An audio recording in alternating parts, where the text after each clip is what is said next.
Hi everyone, so if you've been reading along with me this week, you'll also know that I have been reading my art copy of Tinderbox Under Winter Stars by Emma Radley, and I also have the paperback here to show you because I have part one of the Tinderbox tales, which is making a Tinderbox, and I just knew I needed the paperback of the second part so that they could go together on my shelf because they look absolutely beautiful. So for those of you that didn't see it, this is Tinderbox Under Winter Stars, the paperback, and this is what it looks like. It's an absolutely gorgeous book and I adore it. This is the video review for Tinderbox Under Winter Stars, and I have just posted my Goodreads review, so if you want to go and check that out, it's just a little bit further down the page. I am a massive fan of Emma's. I really am. I don't know if you guys have picked that up on the page. I love what Emma writes, and her Tinderbox tales are her pride and joy. She worked so hard on these books and I know how much she loves them and she should be very proud of them. They are fantastic series, they really are, and I absolutely adore them as books as well. They're magical and wonderful and they're there to capture your imagination, and that's exactly what they do. They are fantastic. The story in Tinderbox Under Winter Stars, you don't need to have read Making a Tinderbox to enjoy this story or understand what's going on. It's explained to you throughout this book as well with a little bit of background, but if you haven't read Making a Tinderbox, there will be maybe a few things in the sequel that you don't quite understand. Why you wouldn't have read Making a Tinderbox, I really don't know, because where have you been? What have you been doing? It's a fantastic book and you should check it out, and then you should go along and you should check out the sequel, which we're reviewing now. They're just a beautiful set of books, and the stories are just great. They're Gaslamp romance, which I hadn't heard of Gaslamp romance before I started reading Emma's Making a Tinderbox, and it's a fantasy sort of genre which will instantly make you fall in love. It's sort of fairy tale-ish, but with a more realistic, worldly underlying sense to it, which is more real worlds and real problems that go on. What I adore about these books, and what like I say, I really adore about them, is the magic in them. There's such magic in these pages, and the best way to promote that magic, I mean, I really can't tell you how much I adore these and convince you probably, but I actually fell in love with Making a Tinderbox, which is part one, when Emma did a reading on her author page, because she's got this wonderful accent that just suits the style of these books. And it doesn't matter how much I say the wonderful place names and the names of the characters that Emma has invented and created in this world that she's built in her Tinderbox tales, I will never sound as wonderful and lovely saying them as Emma does, and you will never get the same magic from me with my harsh British accent as you will with her and her accent, because she's got this wonderful lilt to it, and it brings all the magic straight out of these pages to you as a reader, and she just brings you that magic. The magic's here in these pages and you get it when you read the book, but to hear Emma reading from her own book is just the best promotion for it ever, and I really hope she will do a reading from book 2. Cross my fingers there, please Emma, please, because it would be lovely to hear. It really would, and you guys would really like to hear that. I just know you would. They're just magical readings when she does them. So the book centres around Elise and Nessa, who were the main characters in the first Tinderbox tale, and it's further continuing their journey and development of their relationship as they go on the run from the Queen of Arklid. And the Queen of Arklid, she does make an appearance in the first book, and she's not in it for very long. She's mentioned a few times, but there's no real development of her character. Emma's used her in this book as a sort of more of a main character and really developed her character, and now she's my new lesbian crush. I absolutely adore her. She's trying to get Elise back, and I don't know what she's wasting her time trying to get Elise back for. I'll have her. I love her. I'll go and be her pet at her castle in Hymir quite happily. I'll just quite happily go.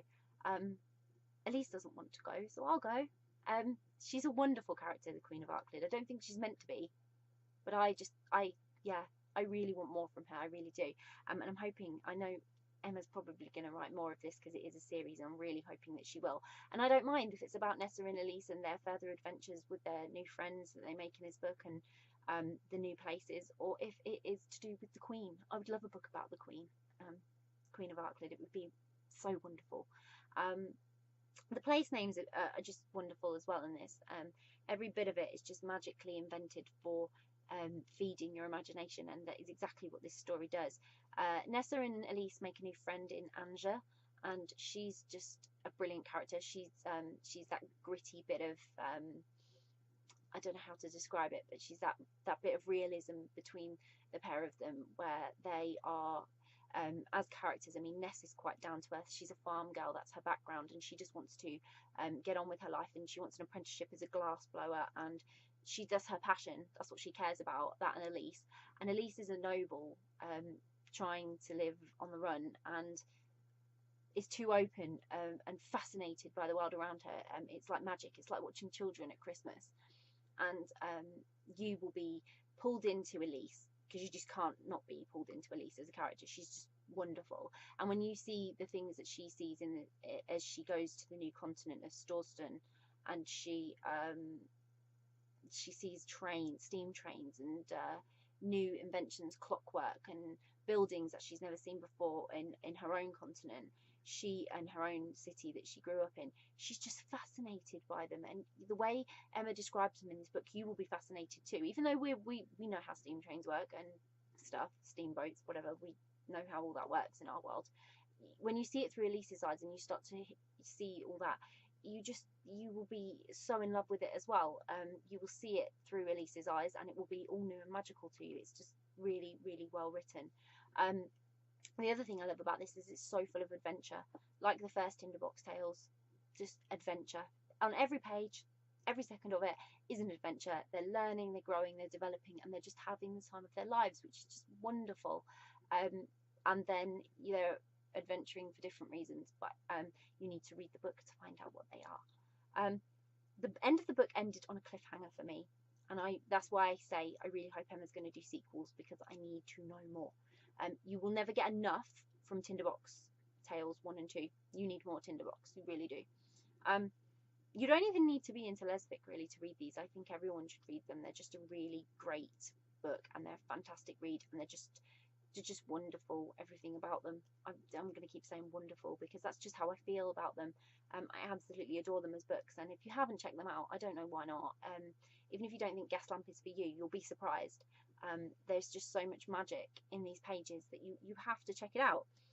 The other wonderful thing when I was reading this book is Emma's done a playlist on Spotify. So she's put some wonderful tunes in there, which if you read them, listen to them while you read this book, you will it will just add to the magical experience you will have whilst you're exploring Nessa and Elise's adventures. You will just be drawn in further, and it's just absolutely wonderful addition to the reading experience here as well.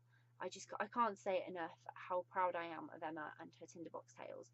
She should be very proud of these books. They are wonderful, and I know how hard she worked on them. She worked really hard on them, and it shows. They're just so good. I genuinely can't just say how much I love them.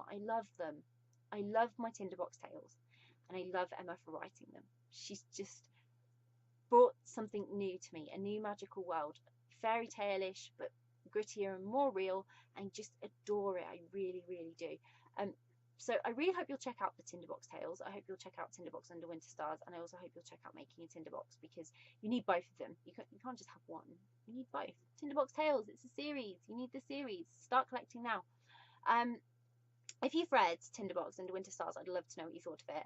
If you are going to read Tinderbox Under Winter Stars, again, I would love to hear from you, and I'd love to know what you think of it. And even if you're just going to add it to your read list, let me know, because that's really cool. If you're going to add it to your read list, that's amazing. And wow, I really, really hope that if you're going to read Tinderbox Under Winter Stars or Making a Tinderbox, that you will enjoy them as much as I did, because I can't rave about them enough. They are my pride and joy as well. On my bookshelf, they are my go-to places when I just want to lose myself and escape for a little while in a little bit of magic. I just go join Nessa and Elise on their adventures, and I really need more adventures to go and enjoy with them. So go check it out. Let me know what you think. I'll pop a link in the description as well, so that you can go grab a copy, go grab a paperback, because it's really, really beautiful. And I really hope you'll enjoy it. Bye!